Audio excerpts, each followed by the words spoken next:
and it's recording.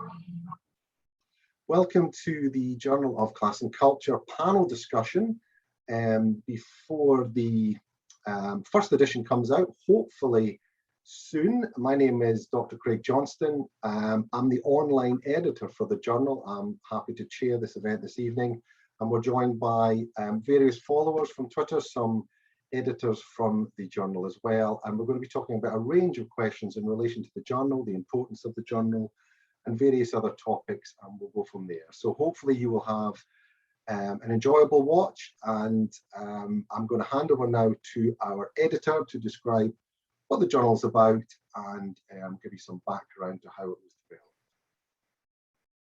Over to you, Dee. Thank you. Hi, so my name's Deirdre O'Neill, and I am the editor of the Journal of Class and Culture. The Journal of Class and Culture came about because I've been an academic for kind of on and off for about 25 years, and I'm very aware that class is something that isn't really talked about in academia. I mean, it's talked about sometimes in some subjects, but it's not very it's not a kind of important subject in academia anymore. And I really wanted to have an and there are lots and lots of academic journals, but there are no academic journals that are dealing specifically with class, not in this country anyway. So I went to various publishers and finally found one that agreed. And I think it's really interesting because it's about class, but the only reason this journal came into being is because of the collective actions of the working class academics who all emailed the publishing house and said that, you know, they really thought that this journal should happen and that they would get their institutions to subscribe and that they were all happy to support it. And that is why it came. So it wasn't just a kind of solo effort. I think it's really important that we have a journal where we can talk about class and how class, you know, the kind of defining part that class plays in all our lives. And it's a multidisciplinary journal, so it's not just about one area. And I think part of the problem in academia is we have lots of discrete areas where we talk about things in relation to our area. And I wanted this journal to have a for class to be the paradigm and for every single discipline, but it also to be a kind of lodestar for all the working class academics out there who find it really difficult to talk about class because people aren't interested in class. They're interested in other areas of identity politics, but they're not particularly interested in class. Class is very difficult. And most working class academics have had experience of classism within the university. So it's something else that I wanted to talk about. And we hear a lot about kind of decolonizing the curriculum.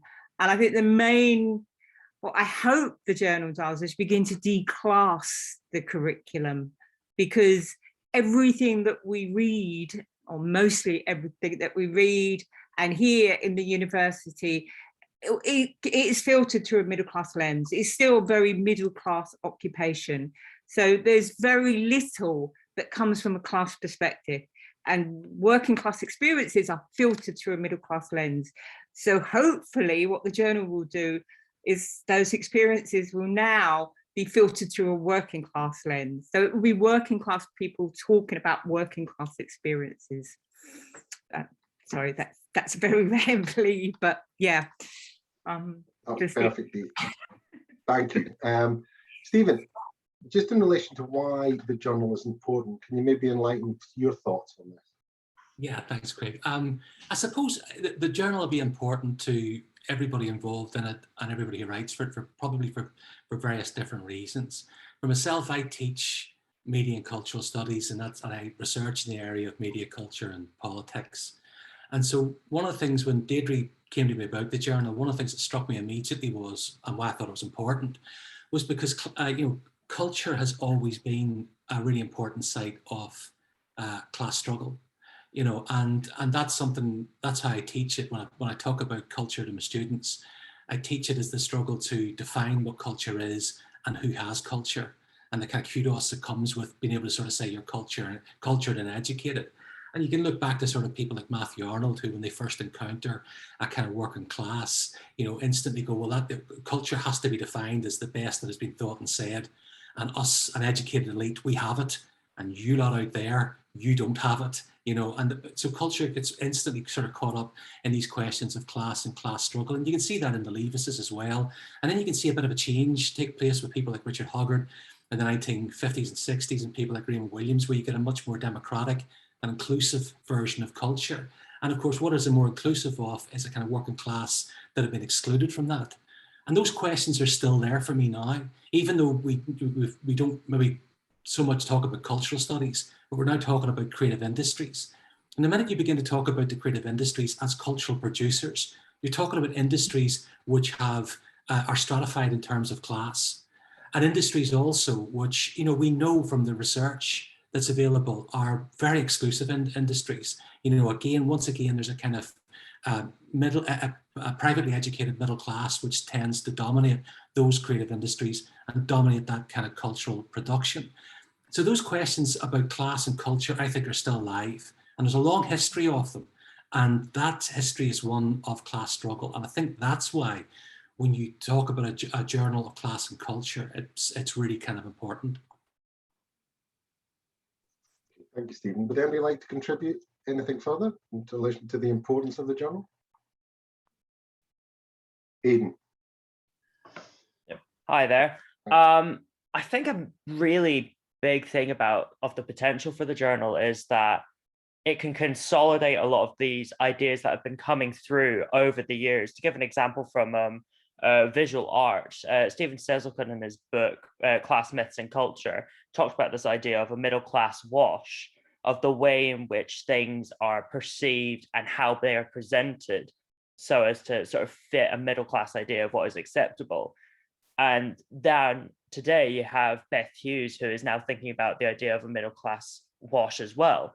But between these two people, there's 31 years of this one idea sort of being trickled through in research, but never fully realized, never fully investigated, to examining how it is that this middle class lens of how we perceive culture, how that actually affects the way in which we understand different cultural objects, be that a piece of art in an art gallery, how that is seen, how that is described, how you experience that piece of art.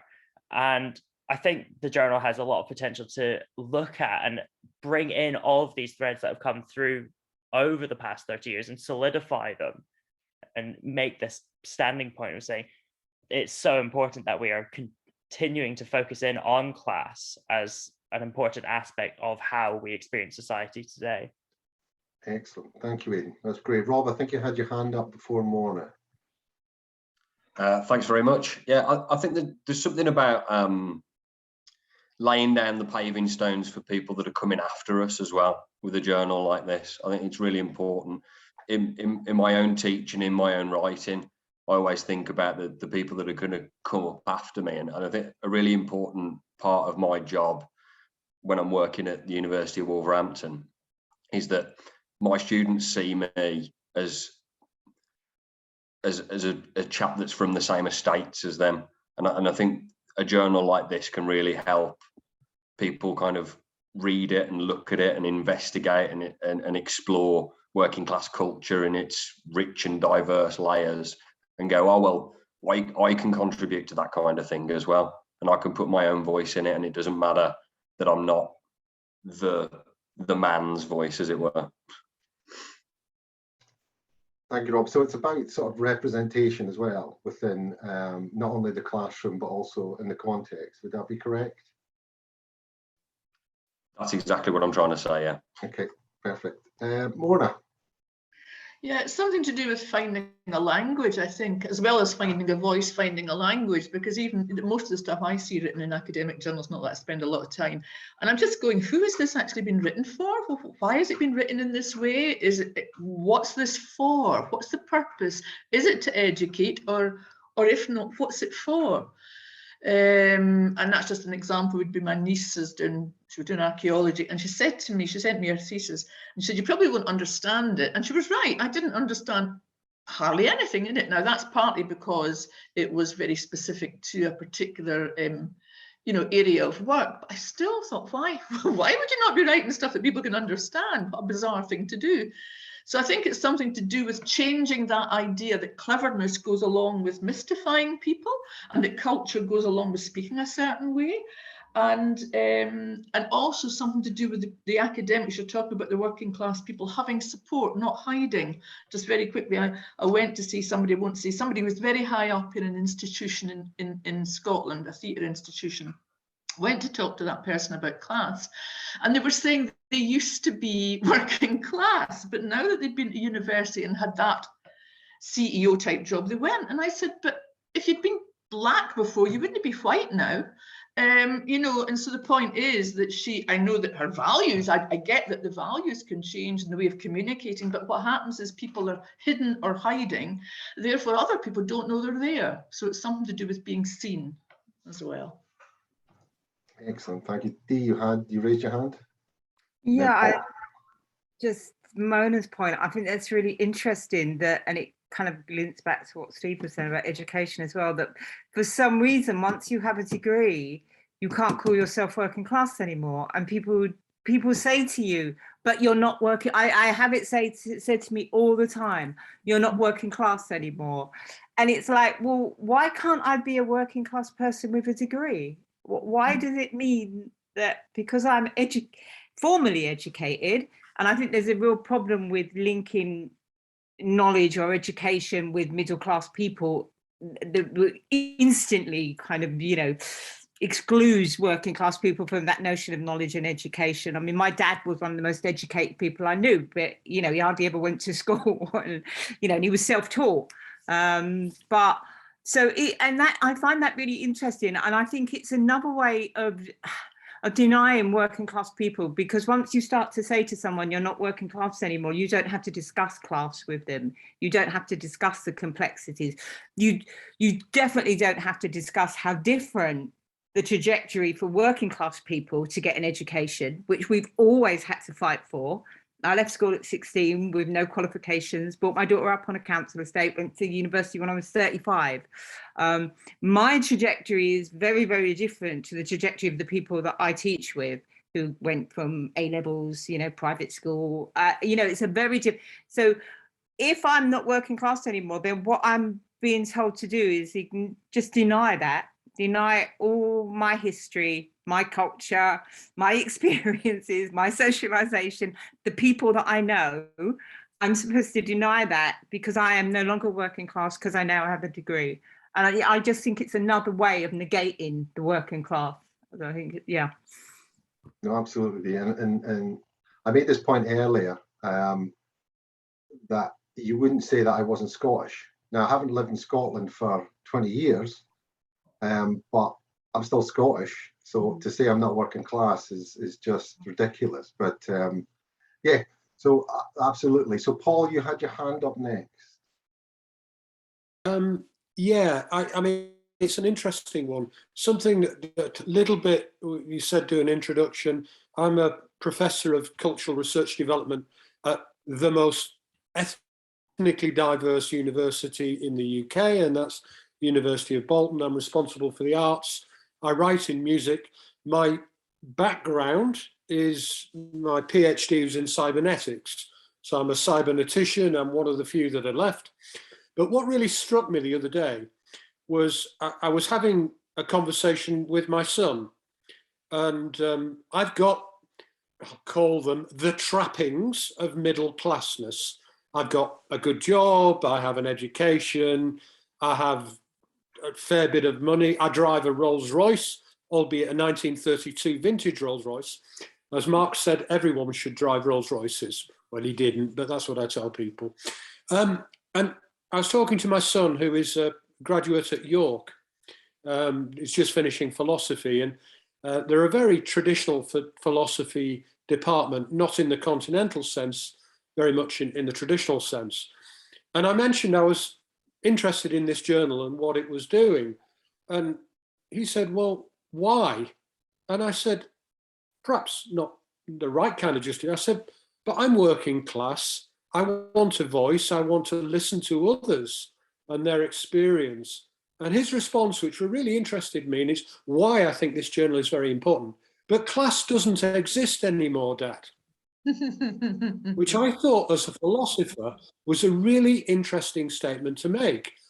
And I said, but it does. And I tried to justify it in many, many ways. And I work in the cultural sector, which is dominated. I spent many years trying to challenge the patriarchy, which is quite fashionable now, only to face another barrier now of exclusion, which is the class exclusion in a cultural industry within museums and gallery space. I was chair of a galleries and museums group. I'm also a board member of the Leeds Conservatoire, which is wrestling with inclusion. But inclusion in terms of class, particularly when you look at West Yorkshire and Leeds, and you look at some of the, I'll describe them as working class areas, Hunslet and the like, the policies are geared towards other kinds of diversity and inclusion that seem to exclude the working class. I'll stop because I tend to dominate things, so I'll shut up there. I think you made a good point there, Paul, about, you know, and Dee was talking about before, this identity politics, as if you can only be one identity, when in reality class, you know, covers quite a range of identities. So race, you know, disability as well, all affects people in different ways. And it's something that universities in particular tend to go by Office for Students, whatever their definition is of discrimination as well. So Aidan, you had your hand up. Yeah, I'll do a little introduction as well. I'm an AHRC funded doctoral researcher looking at the creative potential of how working classness can affect and change classical music in the creation of new work. But on that point of the intersection of class with other protected characteristics, it's so interesting why it's not really been looked at as much as it should be. I mean, in the book The Class Ceiling by Sam Friedman and Daniel Lorison, they identify that, well, in looking at the actual wage disparity between people who are Black, who are women, who are queer, of these identities, there is an impact. And then when you add class on top of that, it's even a further financial impact. And so that intersection of class with these identities is so important, because I think at the moment, it's almost a lot of identity politics as an action it only seems to be really dealing with a particular kind of each of these identities, of very much a middle class perception of what are Black people, who are Asian, who are disabled, of these people, where it's who are the people actually getting through. And the class narratives are sort of being partially excluded from these discussions. And I think it's really important and necessary that we look at the whole spectrum of how identity isn't just this nice little box that you can tick. It's an intersection of all these different things. And in discussing how to address and make society just, you need to have this greater appreciation of how we understand people. Absolutely. So Dee and then Chris. Yeah, I mean, just to say, Aidan said about other protected characteristics, class actually isn't a protected characteristic. Socioeconomic background, you do not have to include it, which is so, I mean, I think that's, I know there are people fighting to do that, but it isn't. And also I would argue, and I don't know what other people think, that, you know, class isn't an identity, class is a relationship. So it's you know, so it's quite, you know, and I think it is complex and it's dynamic, but class isn't an identity in the way some of those other kind of categories that you've made. I would say it's a relationship, and it's, you know, very kind of Marxist, and you know, the relationship with the forces of production, whether they're cultural production, media production, or, you know, other kinds of production. But I think, you know, and even, you know, as Paul was saying, our lives might not be economically determined anymore, but, and as you point out about the differences in terms of kind of wages and things like that, you know, even though our lives aren't economically determined, we bring class with us wherever we go. I think one of the reasons we do that even though people can say, oh, class doesn't exist anymore, what I find interesting is that people recognize each other. I think sociologists call it cultural matching, don't they? That people kind of know you don't belong. Oh yeah. You know what I mean? Yeah. Oh, People yeah. kind of know that you don't belong. And you know, I recognize that. I kind of recognize people, and I find myself, without knowing but unconsciously, attracted to people from my own background, and I feel comfortable with people from my own background. You know, and it's quite interesting. Paul, you talk about patriarchy, but I have more in common with working class men than I do with middle class women. You know, so class is a much bigger determinant than those other kind of identities that Aidan was talking about. So yeah. Excellent. Yeah, and this is something, just before we hit Chris, I mean, I've been in academia for full-time for 5 years. It took me forever to get into academia, like so many other people, and I'm sort of a late starter as well. But in all the professions I've done, everything from counselling, psychology to social services, you know, youth work, I've never felt that class was an issue. I felt it was an asset for the people I was working with in terms of connection, which Dee was talking about, and recognising certain attitudes or values. Academia is the first profession I've been in where I've actually noticed it's a problem. It's a barrier and you can't talk about it. And I found that quite surprising. And I wouldn't say I'm more class conscious now, but I think you recognise other people's uncomfortable or unease whenever we're talking about class in academic terms. So, Chris. Hi. Yeah.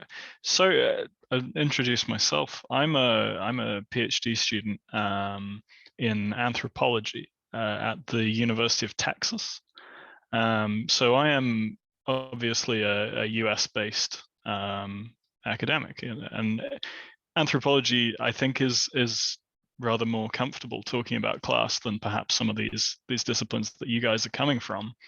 And I've been quite interested listening to you all that there's definitely a link with between what we're talking about as culture, class and culture, and you know, there's a lot of high culture that we're discussing here, and I'm coming at this from a cultural anthropology perspective of you know, class is culture for me.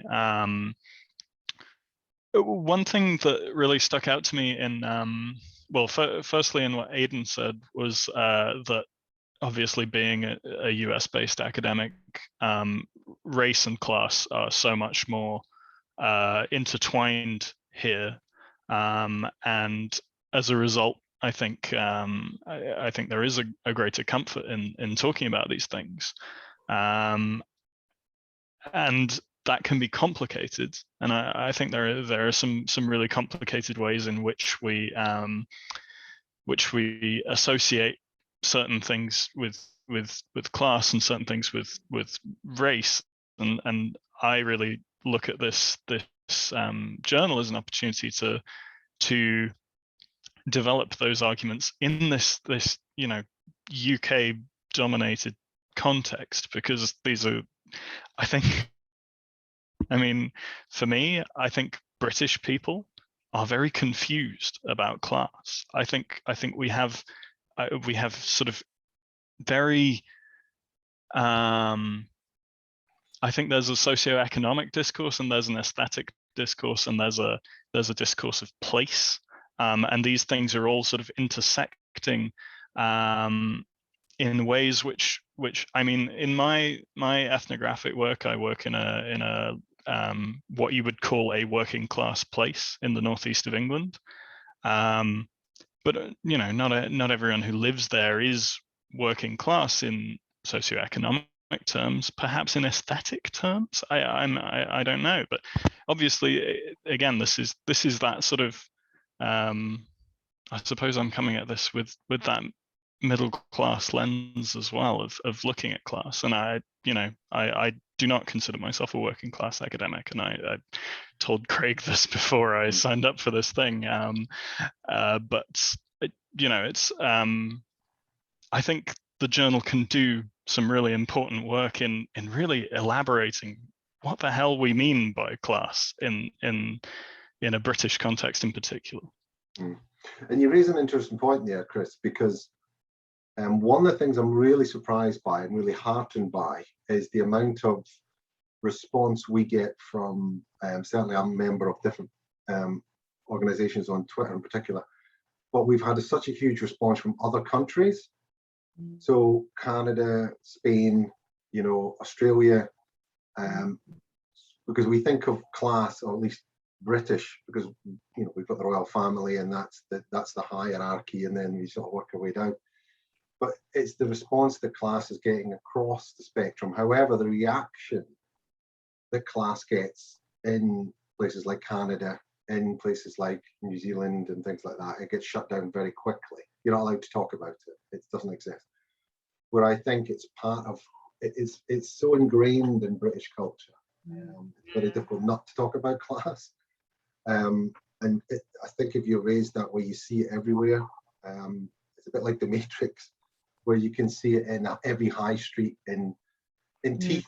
You can see it in teeth. You know, I'm very conscious of my teeth now when I'm at university. I'm like, wait a minute, I'm going back to the 80s. You know, even the dentist says that. But I'm very proud of my teeth. You know, that's the thing. Like, I wouldn't want to change it. But I suppose that's the same with accents. You know, I'm very conscious, do I need to change my accent? So this is something that I think is really heartening, is the fact that it's becoming, and it is an international, not becoming, it is an international issue.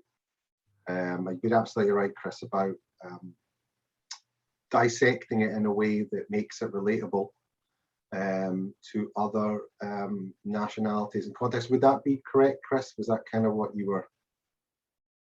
That's definitely a part of it. Yeah, I mean, I try to explain the British class system to my students here, and it doesn't make sense. So the more we can do to elaborate that, I think the better. Yeah, absolutely. So Paul, did you have your hand up? Yeah, I did. I think one of the key points for me that's raised here is that intersectionality, and how in diversity agendas that whilst I accept the notion of class within diversity discussions is debatable, and as an identity is also debatable.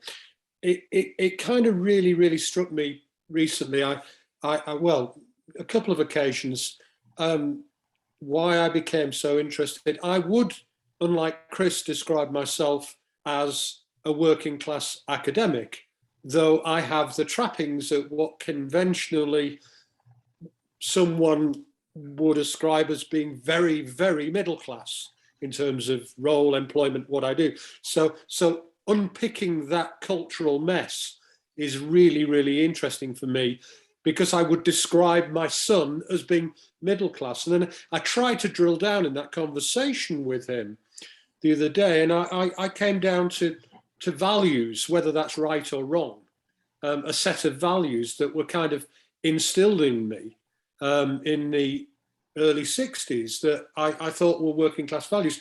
But that is questionable. Is there such a thing as a set of working class values? Well, I've got some values that I inherited from my peer groups and my parents, who were very working class. My father was a very active unionist in the 1960s.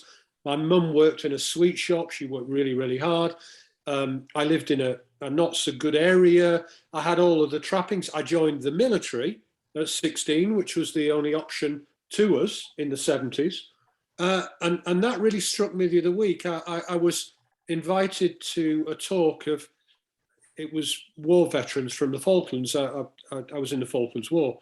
And I gave a presentation, and I was introduced as professor, doctor, blah, blah, and the various other titles that I have. And a chap came up to me at the end of it and said, I don't recognize you. And I said, oh, why should you recognize me? He said, well, I was on the Hermes, which was the ship that I was on for some of the time. And I said, well, I was there. And he said, well, where were you in the wardroom? And I said, I never went in the wardroom. And he looked at me in abject horror. And that whole class system kept coming down, and the military system of authority was built on a class system, I would argue. And then suddenly there was this angst that I felt, and this anger that this guy naturally assumed that I was of the officer class.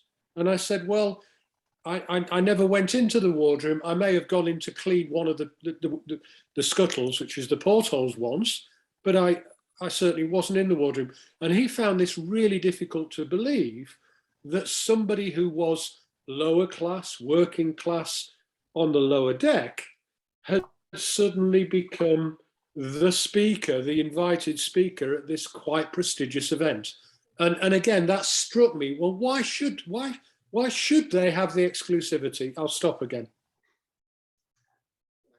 Yeah, I mean, it's interesting, because one of the things I've also learned in academia and getting to meet you all and other academics is the different experiences of class. So I grew up in the tenements, and where everybody was just pretty much the same, and I didn't exist outside that bubble. And it's only when I went to university I suddenly, what the hell's going on here, you know? But I've also noticed that class can be completely different across the whole spectrum, but we also have such huge similarities. So it could be, as Dee was saying, you know, a connection, a relationship with somebody. You connect with them in a way, well, sociologist Deirdre would call it that clicking. You know, you recognize some things that's going on. Morna, you had your hand up, and then I'll go to Rob and Stephen. I'll bring Rob and Stephen into this with one more question around what are we trying to change, going back to representation. But Morna, you had your hand up. It was when Paul spoke about the thing about the other man thinking that he was an officer, and then his reaction to it, and then that to me comes back to colonized minds. You know, that and I think that comes from the powerful. So, for example, she was a friend of mine. She made an assumption, because I was a theatre director, she made an assumption about my class. Therefore, she felt able, when she was telling me about going into this area to do drama with these women, she felt able to say the following. She said, it was a working class housing estate, doing drama with them. And she said, do you know, some of them had better phones than I have? And I just think that says so much there. You know, one, she thought she was safe to say it was me because I was a theatre director. Two, what was she saying? I mean, what I ended up saying at the time, I just was so taken aback. Later, I wrote to her saying, I am them and they are me. And if we can't even have good phones, what hope do we have of having theatre? But she was going in to work with these people. So she was going to go in with all her values, her prejudices, completely ignorant of them all, and work with these people. And people feel these things through osmosis. She would be, what happens in theatre a lot of the time is, well, for example, there used to be community theatre, I suppose would be a way of putting it. And so then they created a university course. Now, there are some really decent, good lecturers on that university course, but actually it belonged to the people in the first place. They already had it. So then it's taken away from them, packaged, sold back not to them, but to somebody who's almost middle management, if you like. And then they get shots at it sometimes. It's kind of that, you know. And so there's something about, I don't know where I've come from with that, but it was when you said about the officer thing, I also wanted to say, I don't know about your reaction, Paul, but my reaction, I don't entirely agree with. I get the relationships thing, but I know the very strong reaction I have if it's suggested to me that I'm middle class, and that's a visceral thing. It's an emotional thing. It's not an intellectual, I know the class system thing. It's like, no, that's not my identity. That's not who I am. So I'm just, yeah, that's what came to my mind when you spoke, Paul. That's great. All right, we'll come back to that in a second there, Mona. So Rob, you mentioned representation a little earlier, and one of the things I was hoping to talk about was, you know, who's the journal for? We've talked about trying to change perceptions, and I think representation is a good part of that. But you know, who can the journal target to try and change perceptions, perhaps, or is that the point? You know, is representation across the spectrum, from working class writers, from middle class writers, obviously it's inclusive as much as we can to bring in as much perspectives. So is representation key?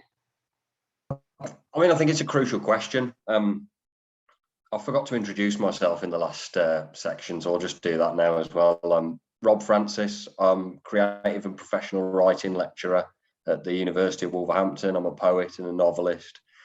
So yeah, I think perhaps, I mean, I think Morna mentioned this briefly in her opening statement as well about kind of voice and form.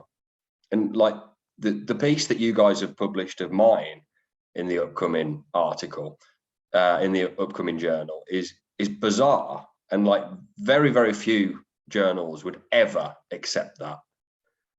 You know, it's a really weird mix of personal essay and poetry and literary criticism. And I think if you guys keep pushing that kind of hybrid, playful form of voice, then you're gonna be instantly attracting a wider spread audience, because it's going to be opening it up to more people, because there are multi-voiced vernaculars on display all the time. So I think that's a big part of it. Who's it for on a wider thing? I mean, I hope it's for people like me. I hope it's for people that and other working class, or I don't even know whether I call myself working class anymore, but other people that have sort of come through the, I don't know, that find themselves in a similar position to me anyway. And there certainly seems to be an agenda from the journal editing team to sort of want to shake things up a bit. And part of that shaking up is to invite more people into the conversation. Thank you, Rob. As an editor, Stephen, would that be correct in saying that trying to shake things up? Would that be the right wording? Yeah, I mean, sorry, I'm still trying to process the fact that Paul has a Rolls Royce. Because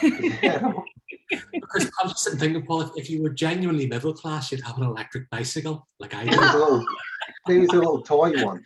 That's it. Yeah, I mean, who's the journal for? I mean, it's interesting because that point you make there, Rob, about, you know, writing in a different voice, I think is really interesting. I had a really interesting conversation with a colleague today where I was talking about something I was trying to write myself. And I find sometimes that the kind of academic voice is one which is a bit of a straitjacket, because I want to be able to write about things that I don't want to say that are part of, yeah, they are part of a kind of lived experience, but they're things that I have witnessed. And I want to talk about things as a witness. Now, people can turn around and sort of say to me, you know, you got that wrong. We disagree with that there. But to have seen something from a particular place and a particular position in society and say, I witnessed this thing, seems to be quite important. And it's something which academic writing doesn't really allow for very often. So I think that's a really important point about, you know, not just who the journal's for, but who might contribute to it. And you would want to sort of allow people to sort of step outside, I think, that academic straitjacket. The other thing too is, you know, you produce a journal and you talk about it as an academic journal, but God, you would hope that people beyond the academy would respond to it and read it as well. Some of the most interesting, the most engaging and satisfying teaching experiences that I've ever had didn't happen in a university. They happened talking to community activists. They happened when I was talking with trade unionists, and it wasn't unidirectional. I've never had an encounter with a group of trade unionists or political activists where I didn't come away changed, where I didn't come away thinking about something else, where it didn't reset and recalibrate everything that I was doing in terms of research. And those are groups that are engaged in the issues that a journal like this will write about. So there's absolutely no reason why you wouldn't want to reach that constituency beyond the academy with the research that you're doing. And if you have to change the accent, and if you have to change the voice to do that, then I think that's appropriate. You raise an interesting point there, just to maybe somebody wants to comment on, and something that I was conscious of as trying to chair this is not using humour, trying to be serious. And I'm thinking, I was very conscious, and when Paul, when you said the Rolls Royce, I thought the same thing as Stephen. At what point do I mention that? But humour, you know, working class humour, for example. I'm not saying all working class people are funny, but there's certainly there's something about that it cuts through you. It's putting people on the same level. So maybe somebody wants to think about that, but certainly something that I'm very conscious of contribution. So Paul, you had your hand up. Yeah, I'll try and be very brief this time. I was really, really interested when we talked about, when you're asking the question about who is this for, and I guess the leading concern that being an academic journal is that fine balance between a space where we would encourage different perspectives, and certainly outside of the academy, and yet maintaining some kind of academic rigor in the editorial process. And that's going to be really challenging for the editors. And I haven't got an answer, I don't have that, but that I think is going to be the biggest challenge. How do we open up the space and maintain credibility in other spaces? I think that's going to be a major challenge for anyone who contributes, all of us, and particularly the editors. Thank you. Maybe one of the editors can sort of reply to that when we get a chance. So Aidan, and then Rob, I think. Aidan. Oh, I think it was Rob first. I put my hand down. All right, no, I've just, that's fine. Rob? Yeah, I mean, I think the other thing that needs mentioning on the back of this idea of sort of different voices and finding new voices and new modes of expression for talking about the sort of tricky waters of class and culture. It is one of authenticity, and maybe this comes back to the Rolls Royce a little bit and the bicycle, but you know, people can, and a few people have mentioned this implicitly as well, that you know, you can smell inauthenticity a mile off, and it comes out in the writing as well. And I think if we're going to be writing about working class experiences or the kind of class liminality that I talk about, it needs to be done in that kind of othered voice, in that outcast voice. And that's another way that's going to separate the journal from other journals and mark it out as significant as well, I think, because more often than not, it's people that aren't part of the working classes or are looking at it from a kind of tourist position or from too far back in their academic position, that are talking on behalf of people, and you know, quite often in my circles with poets and writers, there's quite often people that make claims of working classness, and I think, well, when was the last time you went to a snooker club, mate? Thanks, Rob. You mentioned a good point there that connects actually with what Dee's saying and Stephen about this idea of liminality. So some of us may feel that we're in that in-between space of, you know, working class or middle class, and we don't, you know, that thing. And maybe the contribution here is that, going back to what Dee was saying about that connection and recognizing, and also that honesty. So using the voice of people, or raising the voice of those who are experiencing, you know, a horrible work environment for working class people, working class not being valued anymore, as it was in the 60s, if it ever was. But, you know, there was a certain, and Diane Ray talks about this, where, you know, being working class now is seen as a failure rather than being valued for its own cause. And I know Stephen was talking about that earlier, but that liminality, that giving witness to real experiences is really quite important. So Aidan. Yeah, I suppose an interesting thing about the liminality thing, and it's something I've been thinking about in what Deirdre's saying, well, class is a relationship. And this is something I've been thinking about a lot, in that class is a relationship, but I think it can also be manufactured as an identity, just thinking of the ways in which we can simplify class into being an identity, like of saying an electric bike is a middle class thing, or the way in which we see working class people. To give an example of the working class male character in Industry, which was a 2020 series, he was sexually all over the place and had issues with drug problems.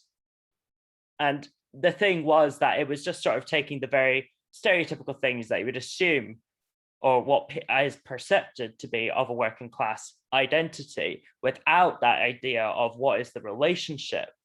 And I think what the journal can do is look at that distance and the space between classes relationship and classes identity, and the liminality between how we need to be focusing more on the relationship of things, how things are connecting together in order to understand what class is today, rather than allowing a lot of this stereotyping to still keep on going, of having this idea of the working class as a fixed stereotypical identity. Just a quick question for Chris. Obviously, I'm conscious of the fact that you, from a different place. I mean, would there be a distance, talking about liminality, would the journal, would one of the aims want to be to bring class closer to people who maybe don't use that term, to recognize or connect with it in a different way? Me? Yes. I'm just conscious. I'm just that question. Would that be one of the aims for the journal? I mean, that's one of the aims I would hope the journal has, and certainly in terms of connecting people to start thinking in terms of class, about their own situations. Again, I feel like this is an again. You know, I feel like this is certainly in terms of academic writing. I think you'll have touched on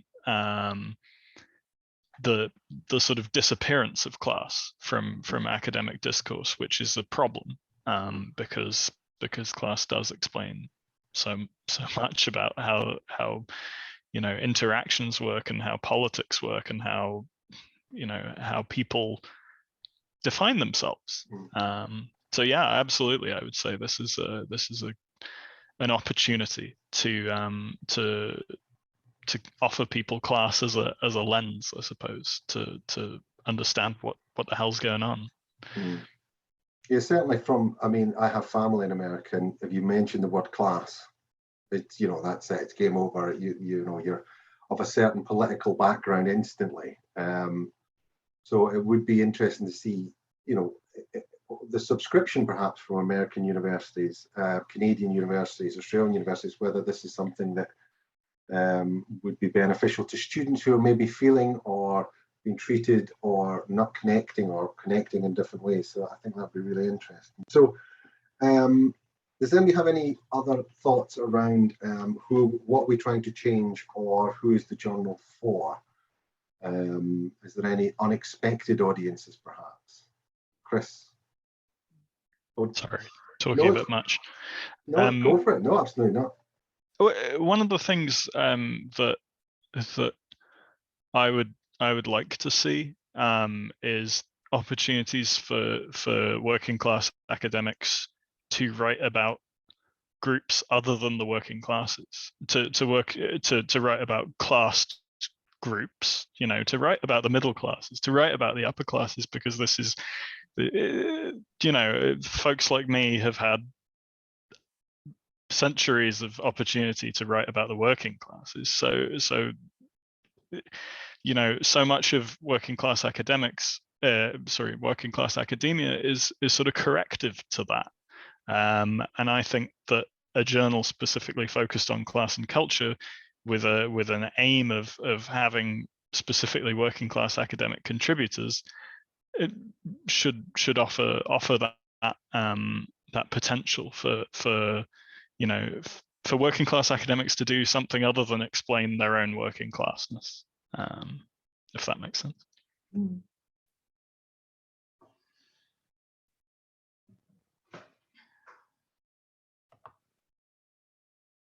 I've done it. My screen keeps on moving around, so I keep on pressing on the wrong one. So yeah, that's excellent, Chris. That's great. So Paul, Dee, and then Stephen, I think, was the order. Yeah, I very, okay, again, I fear I'm talking too much again, but I also think that there is something missing. And indeed, I presented the the International Working Class Scholars Conference, I think it was. It was in Kent, about 18 months, just pre-lockdown. And I presented a paper about a community arts initiative. It didn't matter what it was, but what struck me there, I met another colleague, and she'd done a wonderful film around the so-called toxic culture of working class cartooning, and she'd produced a wonderful film.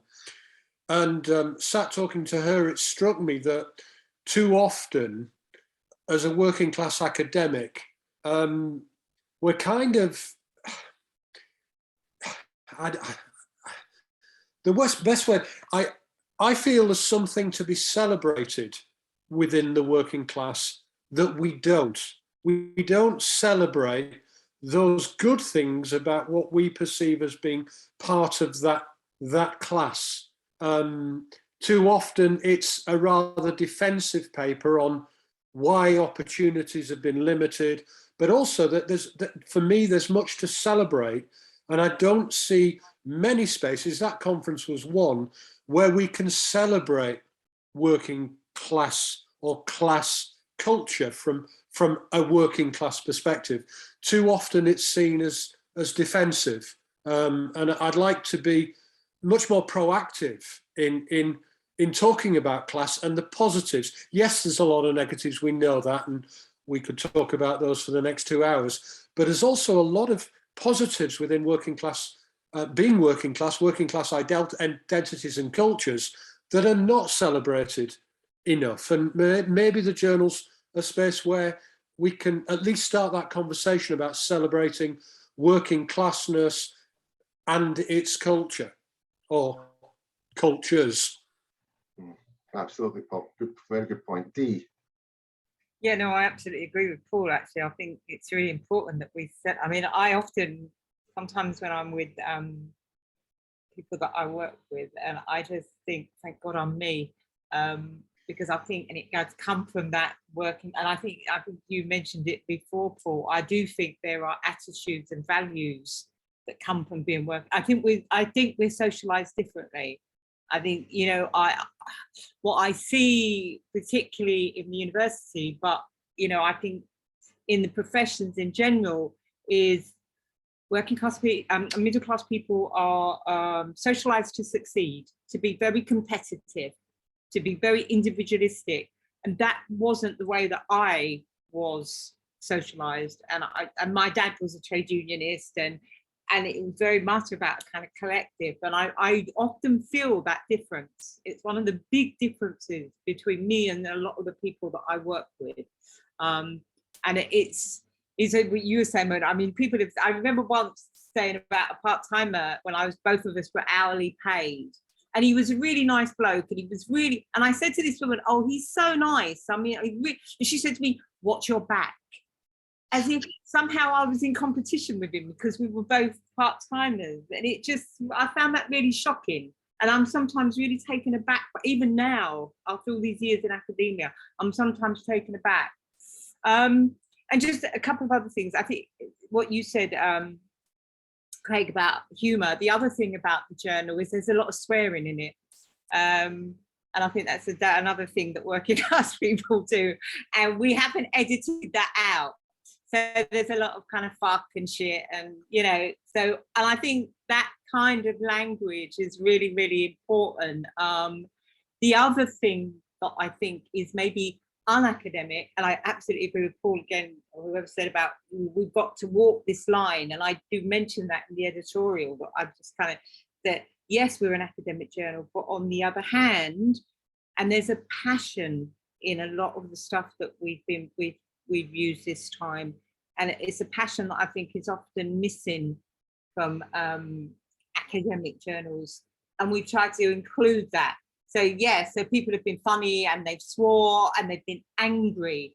And I think that's the other thing that I would say, hopefully, that comes across is, yes, we need to celebrate being working class and we need to celebrate our culture. But I think we also need an outlet for our anger. And I think, you know, a lot of working class people are very angry, but they don't have an outlet because that anger is often represented as kind of deviant behavior, or, you know, being able to control, not able to control yourself, or being too emotional. And I think we do, and I think working class people have absolutely the right to be angry. I remember once I interviewed Bev Skeggs and I was kind of ranting about something, and I said, oh, you know, I've got a chip on my shoulder, I admit it. And she said to me, no, it's not a chip, it's a justifiable anger. And I think that's hopefully the other thing that will come across. And I just also want to say thank you all for your contributions. It's been really, really interesting. I'm really enjoying this. Yeah, I'll shut up now. Yeah. So. Excellent. So Stephen, then Morna. Actually, I was going to make one point, and now suddenly I find I've got three that I wanted to make. First of all, I haven't seen, despite being an editor, I haven't actually sort of seen the journal yet, but I'm delighted to learn that there's plenty of bad language in it. I come from the Billy Connolly school of discourse in that respect, and I think that's a very positive thing.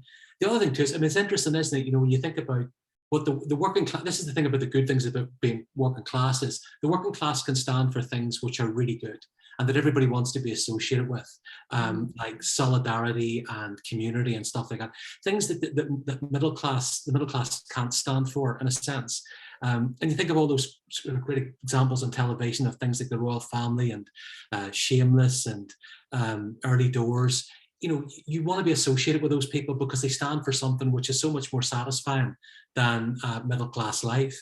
So, and at the same time, you realize that despite the fact that everybody goes, God, we just love Jim Royal, you know, they still, nevertheless, you know, working class material life hasn't really improved very much, or it's actually got worse. That question that Chris made about the idea that the sort of studying the middle class, I think that's wonderful. I think in a way that's a great idea. Two stories to tell you. One, I remember talking to a guy who was a community activist, worked at a community outreach centre in a working class area of Belfast, who had so many PhD students and researchers coming to him to do research into the Belfast working class that he couldn't deal with it any longer. There was just too much work to do. There was like a queue of them outside the community centre where he would arrive on Monday morning. So what he did was he basically typed up a crib sheet of everything that they needed to know. And when they turn up and they'd sort of say, I'm doing this research, I've got this grant, I'm doing research into the working class in Belfast. There you go, mate, take that with you. See her out in the door there, you know. And so he said, there you got it. So there's so much attention paid to the working class. They're always in the frame that I think it lets the middle class off the hook. And one final example of that, I had a friend who was a photographer and was taking photographs around Belfast. And, you know, typically photographers come here and they just go, can you take us to the Falls or the Shankill Road? You know, the two working class areas. Can you take us to North Belfast somewhere and show us some dereliction? And I'll take photographs of it. Well, they did something different. They went up the Lisburn Road, the Malone Road in Belfast, which are the very posh parts of Belfast. And of course, if you're photographing in a middle class area, people want to know why. You know, they call the police on you, you know, because they can't understand why you've turned up in photograph. That doesn't happen in working class areas. But you bring a camera out with a telescopic lens and start photographing shops and cafes and the denizens of middle class areas. They phone the police, you know, that's what they do. So yeah, I think it'd be a really interesting thing to put the lens and turn the focus on the middle class as well. Great stuff, Steve. I mean, certainly, I was asked to do an educational disadvantage lecture to head teachers, and I thought, no, I'm fed up talking about this. I want to talk about advantage.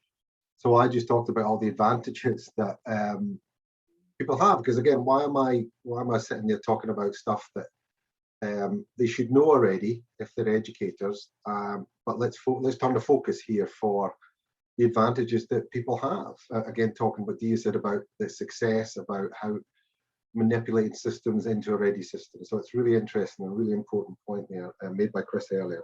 Morna. Gosh, there are so many things. One of the things that I thought might be useful when someone spoke, I think it was about, you know, looking at the middle class, but I also thought it might be useful to look at both before class and out with class. You know, so that in terms of this, who are we doing this for? For me, it's our ancestors. It's so that they're there as well. Now, what's interesting is who are our ancestors? And therefore, I think it would be really good to look at before class. By out with class, what made me think about that was that I was at COP26 and there were people there from the Amazon. One came from a naked tribe and they had the utmost compassion for us and how we live. That's all I can say about that, because they were clearly seeing whatever they were seeing. I ain't seen it from that point of view. They weren't seeing it from us. They just were. How they behaved was, and I would just be so interested in that. Before class, out with class. And the other thing was about authenticity. I think it was Chris that mentioned it. Somebody said something about you can spot, maybe it was Rob, authenticity a mile off. Yeah.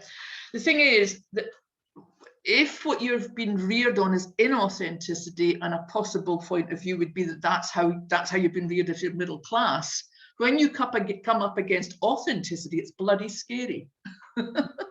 Yeah, so the inauthenticity is if you've got a full mask on and you've had it on all your life, that's what you'll recognize, and you'll be looking for that. And when you see that, then you feel comfortable. It's the authenticity that really scares the living daylights out of you. So that's just that one. So it's just some things. Hurt as well as anger for me in working class. There's hurt.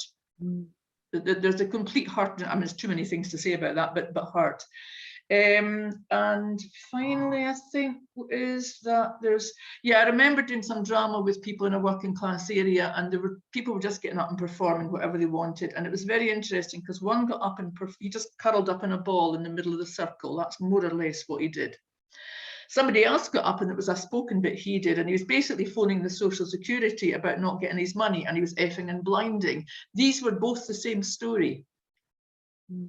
They were both the same story, but one was, if you know, it's almost like the effing and blinding Social Security speaking about the desperation was more acceptable, if you like. That was something we'd all recognize. Whereas the soul that's inside a human being is the soul of the human being, and that one doesn't change whether you're middle class, working class, and it's how we hack away at some of that so that the humanity and the links also appear, and that's for the future. That's all I want to say. Well, I think you make a great point there, Morna, about ancestors, because certainly whenever I'm thinking about class or whenever I'm writing about class, I imagine like being in my uncle's room with a banter, but the golden Virginia smoke, and just it was thick with culture. It was thick with humor. If you walked into the room, it's something I wish I could take a picture of and try to replicate. And for me, for somebody to be called a chav, which I would have been called if that word existed, or for to say that my uncle or my aunt or my mum and dad were somehow lesser than somebody else, is just, to me, it's just diabolical, disgusting. And to see my mother having had 5 cleaning jobs and to be said that you're not working hard enough to get out of poverty, it's frightening stuff. And that's something that I certainly am very conscious of when I'm writing, is to actually be authentic as possible in relation to doing them justice and giving them a voice as much as I can. And I never thought about, and Rob was celebrated this, I saw the hands go up when swearing. I never thought about editing out swearing. I never, when I do write about young people, I want them to swear in a sense, just be natural, be yourself. That's what it is. And, you know, because that's what the culture is. And I think banter is being taken over as well by other people. You know, when banter is a skill, it's a skill, and you can either do it or you can't do it. And it's usually people who can't do it that turn into quite nasty, but it's a skill set. But absolutely, this authenticity is very important. So in terms of, and I don't want to bring this to a close, but the last sort of 10 minutes or so, if we're going to talk, does anybody want to contribute to anything final that perhaps we haven't talked about, or to add to things that the journal will hopefully contribute. And I would love to do this maybe a year from now and to see where we are in relation to the journal and the contribution and the impact, if we're going to use the academic words, that we could maybe bring and maybe have a further discussion. But I'll open this up for the last 5-10 minutes to say, is there anything that anybody would like to contribute further? And to see, whilst the editors are here, to see things being promoted that perhaps the journal hasn't thought about so far.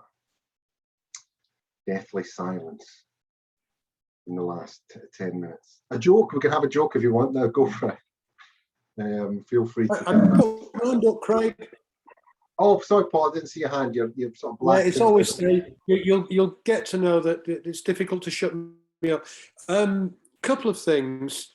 One, when we're talking about authenticity, it became very apparent to me. I'm at the University of Bolton. We have a very good working relationship with what is the oldest independent socialist club in the UK.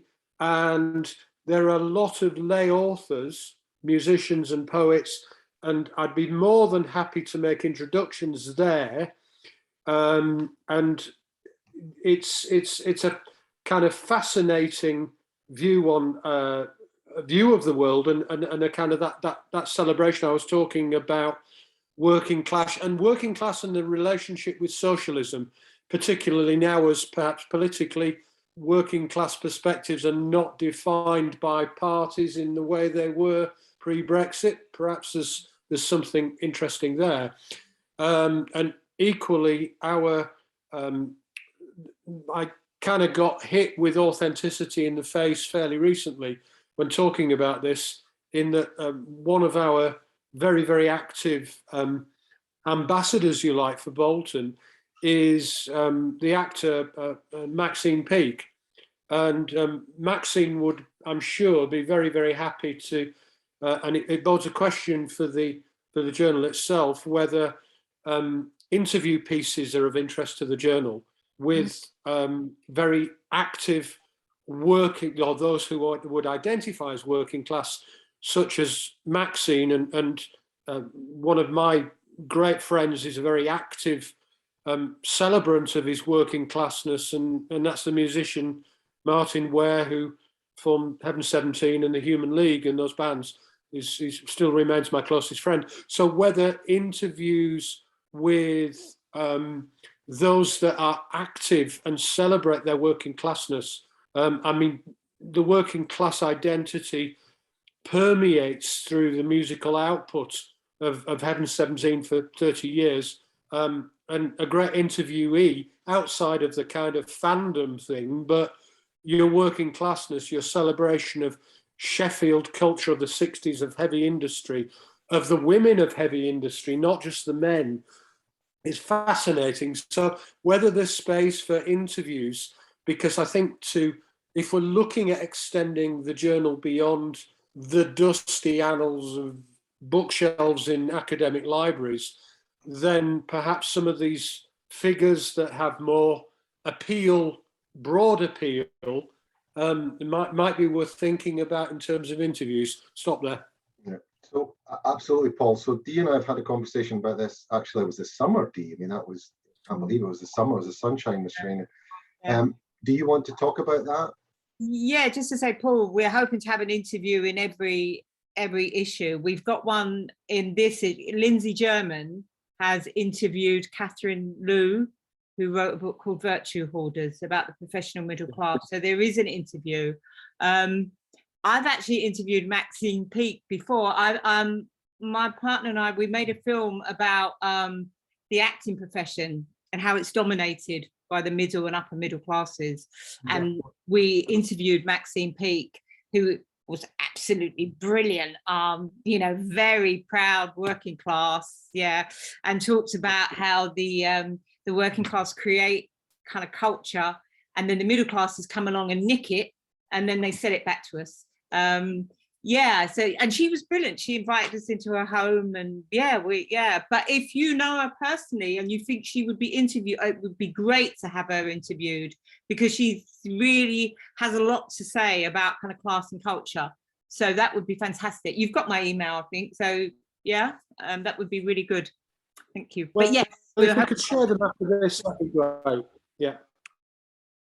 Excellent. I mean, certainly one of the reasons that we started the YouTube channel was to promote those who publish within the journal, but I think there's room also to, for if anybody's watching here that would like to come up with any ideas, but certainly it would be nice to be able to interview, share knowledge through things like YouTube channels or through the journal or whatever people feel that they will engage with. But yeah, absolutely.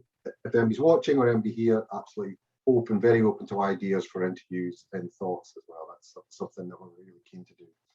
Anybody else like to contribute anything in the final stages? Chris, Morna, Rob, Aidan, Stephen at all? Oh, Morna.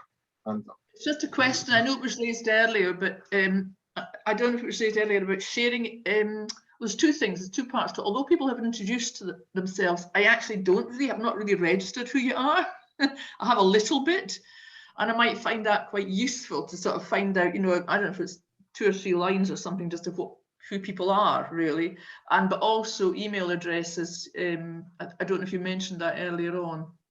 Like, so for example, Paul, you mentioned a group, the oldest socialist something or other, and then I lost it, and I heard the content, but I missed who the group were, so I wouldn't be able to contact them. Yeah, so what we could do, and certainly it would be helpful for people who are watching this on YouTube, we can write maybe a little bio and put it down in the YouTube channel, if that would help. If people would want to contact anybody here, does anybody feel comfortable with that? I mean, if you don't want to do it, certainly don't need to share that information, but that's something we could possibly do, and I'm open to that idea, absolutely. So any other contributions at all before we sort of bring the closing proceedings and I stop recording and all that sort of wonderful stuff?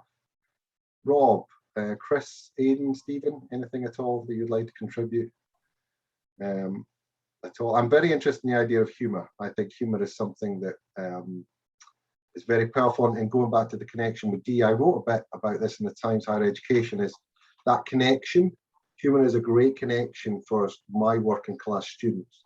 So, you know, I use humour as a tool, stories as a tool, but I can see that connection appearing whenever I use humour, particularly the quick-witted humour as well. So Rob, would you like to go first? Yeah, I write about similar things in the article in the journal in my piece as well, and I agree with you, Craig. You know, but I think it goes a little bit further than that too. I think it's a leveler, and especially that kind of working class banter. You know, it's a way in which you kind of earn your stripes in the boozer. That it says this person's okay, they can be trusted, they can take the piss out of themselves and have the piss taken out of them, and give a little bit back. So you know kind of where you stand. It's like shadow boxing almost. But also when you can kind of when you know that you're in good company like that, you can hit out with quite brutal and sharp jokes and whatnot, and that really brings people together more than anything. You know, I mean, I mentioned in my piece that like my mates call me Dr. Bob of Black Country Bullshit, because my research area is kind of Black Country culture and Black Country history and Black Country literature, and they're all like, they all dig roads and the plumbers and whatnot, and they think it's hilarious. But that kind of constant kind of jabbing kind of brings us together. It's constantly saying, don't worry about it, Robbie, I'm still one of us. And I think it does the same with the kind of brutal humour that you use to mark out people's differences. It just falls apart and brings people together. And I think that's why we use it. Yeah, and again, it's important that people read the signals from you as sociologists, and certainly clothes, hair, accent, language. It's important that people recognise and click with you, or that idea of being a pedagogical text in the latest article I've got is that people will read you, and therefore, you know, it's that connection that he was talking about before. Stephen, do you want to do a close of a summary point before we close the proceedings? Yeah, thanks, Craig. I mean, I've got something I want to sort of say, and in a way, this has no conclusion to it, and it's a little bit meandering, but in a sense, I think it kind of brings together a lot of the stuff that we've talked about. You know, I'm thinking here about it's interesting, Paul's comments there about music, because as a reviews editor of the journal, one of the things that I'm really conscious of is that if the reviews were confined to books, we would probably spend an awful lot of time reviewing the work of middle class academics. But if the reviews also conclude reviews of music and other cultural forms, then suddenly it's something else. So one of the things we're working on in the journal is to do that. So the thing I'm going to say here is about that. It's about the forms that we look at. It's about class. It's about the voice that we use to talk about these things. It's about trying to find a way to talk about the witnessing and experiencing of working class life. It's about history. And I know somebody else had also asked this question about place, which I have no pedigree to talk on really whatsoever, but this might kind of get the conversation rolling later on. I knew I was doing this today, and I went out for a bit of a walk to think about it. And the town that I live in is a sort of an old mill town on the outskirts of Belfast. It's solidly unionist, loyalist town. I've lived here most of my life. It's a place where if you were growing up, you'd no access to the language of class, because politics here is just overwhelmingly sectarian. It's about national allegiances. That's what it's about. So trying to find a language of class is very, very difficult. But I found it when I was younger, and I found it in music.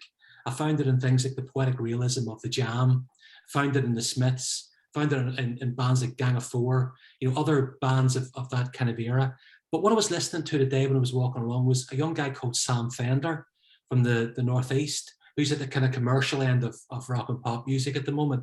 And Sam Fender's very rooted in the Northeast, North Shields part of England. And I was listening to the songs he was singing and the form and the idioms that he was using to sing them in. And I could hear Bruce Springsteen there, but I could also hear early Waterboys. I could hear the Jam. I could hear 1980s indie pop music. I could hear the skipping sounds of the Johnny Marr guitar and the Smiths. It's all in there somewhere. And I was thinking to myself that why I'm 53 years old and I'm listening to the music of a young guy from Newcastle, and I'm walking through a town which in many respects the contours of which haven't changed from the 1980s when I was walking around it. The corner shop's now a bistro and they've knocked my school down and stuff like that, and parts of it look a little bit more derelict, but essentially it's the same town that it was 40 odd years ago. And I'm listening to this guy, Sam Fender. I'm just wondering why it is that, you know, a 53-year-old man is listening to the music of a young man in the northeast of England, and still resonates with him. And I think to some extent that's to do with the fact that we're in this sort of weird interregnum, you know, when, you know, an epoch where something, I think things are going to change. You know, if we talk about this journal, maybe the journal becomes part of reflecting that, documenting that kind of change as it comes.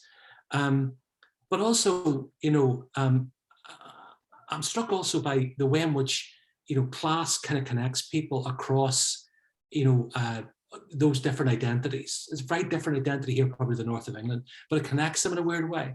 And actually, the mines in the northeast of England were owned by the landowners here. The big house, Mount Stewart, is just down the road from me, and they owned mines in the northeast of England. And I'm walking through the town that they built and owned, listening to Sam Fender, and it resonates with me. And I don't know what any of that means, but it seems to summarize questions of place and history and class and voice and form and the moment that we're in, and trying to do something with the journal which will capture that, you know, and that we can, as I think it was Rob made the point, you know, lay down some stones that others can walk on later on. Excellent. Thank you very much, Stephen. And on that point, you know, I would like to thank you, Stephen, Aidan, Paul, Morna, Chris, Rob, and Deirdre for all the excellent contributions tonight. As Morna suggested, hopefully we'll have contact details. If somebody has said something tonight that you agree with and a space to connect to further the discussion, then please do contact those individuals. and also comment on the YouTube channel below. But for watching us tonight, hopefully you've grasped the idea of the journal, the importance of the journal, and some ideas are springing, and we encourage contributions to the journal in whatever form that may take as well. So from all of us here, I would just like to thank you for viewing, for watching, for listening, and for thinking. Okay, thank you very much to everybody. Thank you. Thank you.